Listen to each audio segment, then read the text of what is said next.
o que é carnaval, né? E quais a origem disso no Brasil e como surgiu essa história. E acho que depois a gente vai ver se um cristão pode ou não pode. Mas, rapaz, que já ele terminou, então inicia aí, historicamente, dando um breve relato que acho que, Rafael, muitos cristãos dizem, demora e tal, mas muita gente não sabe nem a origem da história.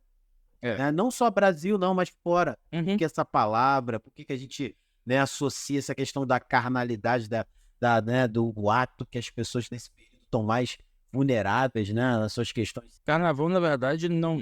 A origem, ela vem de várias festas e vários momentos distintos.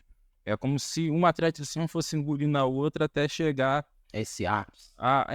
esse ápice, né? Por exemplo, vê se vocês conseguem achar isso familiar. Na Babilônia, tinha uma vez por ano que o rei, ele ia ao templo do deus Marduk e lá ele se tirava as roupas de rei e entregava a um escravo. E o escravo se travestia de rei e o rei apanhava do sacerdote diante da estátua de Marduk. Ele se humilhava uma vez por ano. Interessante isso aí. Conhecer essa É curioso, porque na nossa... Não, e pior, ele tinha que prestar homenagem a esse falso rei. A humilhação ser total. E é curioso que a nossa cultura carnavalesca, ela também tem um rei, que bebe dessa tradição, o famoso rei Momo, cujo nome, eu falei da tradição babilônica, mas o rei Momo vem de uma deusa da mitologia grega, que era a deusa da humilhação dos carnes.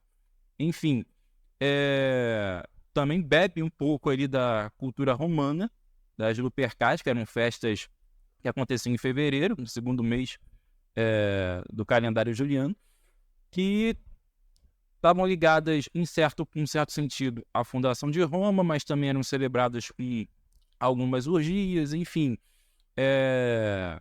Mas o foco era que era a festa do segundo mês, e isso acabou também entrando na tradição. Então pensamos que uma coisa ela vai se mesclando com a outra e fazendo uma coxa de retalhos até que isso passou para a tradição europeia, chegou ali em meados do século XIV e XV, na cidade de Veneza, na atual Itália. Você vai ter a construção de uma nova festa que vai beber disso tudo, que vai ser um carnaval mais conhecido. Dali que vem os desfiles? Não, o desfile é mais recente. Mas de lá que vem a fantasia. As fantasias como a gente conhece. Já houve em certo sentido, porque eles usavam máscaras. Não sei se vocês vão lembrar, mas até um tempo atrás, não sei se hoje ainda, que eu não vejo muito. Até uns anos atrás, quando eu era criança, por exemplo, carnaval era muito simbolizado com máscara. Com máscara. Hoje eu não vejo tanto mais. É o baile de máscara. Baile de máscara, exatamente. Uma boate aqui no Rio de Janeiro. Isso chega no Brasil no século XVII, graças aos portugueses, por conta desse contato com Veneza. Carnaval de Veneza até hoje é assim, as pessoas saem à rua de máscara e tal. Aí no século XX é que vai entrar um pouco até com contato ali da cultura negra, né? Escravos recém-libertos, que vão acabar se encantando com a coisa. Nessa mesma época você vai ter um pouco depois, na verdade, surgimento do samba, que vai se mesclar com o imaginário carioca de festividade. E aí, com o passar do tempo, você vai ter os grupos de samba que vão evoluir para as escolas de samba. Mas como você falou que tem várias misturas dessa questão do Brasil, também juntou as religiões. Tem, sim. Uhum. Principalmente, isso aí no início do século XX. Então, hoje é impossível você separar as religiões africanas de carnaval, sobretudo no Rio de Janeiro. Uma escola de samba, principalmente. Exatamente. Bahia também. Bahia, o próximo. Não é o samba que é o ritmo da Bahia, o oficial de carnaval, é o axé. Está inteiramente ligado às religiões africanas. Sinto que hoje a gente tem visto, né, diversas escolas de samba fazendo homenagem, né? Até algum... Deixa isso aí. Não, você tem na escola das religiões. Sim, você tem dentro da escola de samba a figura do carnavalesco. Em 99,9% dos casos, o carnavalesco ele é um bando do candomblé. Sim. Então, Eu vi que acho que fizeram uma do Zé Pelinho, sim, tudo mais. Tem bastante coisa nesse sentido. Não sei se vocês reparam, mas parece que todo ano o carnaval ele cai numa data diferente. O carnaval às vezes ele cai no começo de fevereiro, às vezes no meio, às vezes no final. Às vezes já caiu em março, porque o carnaval ele depende da data da Páscoa. Como assim?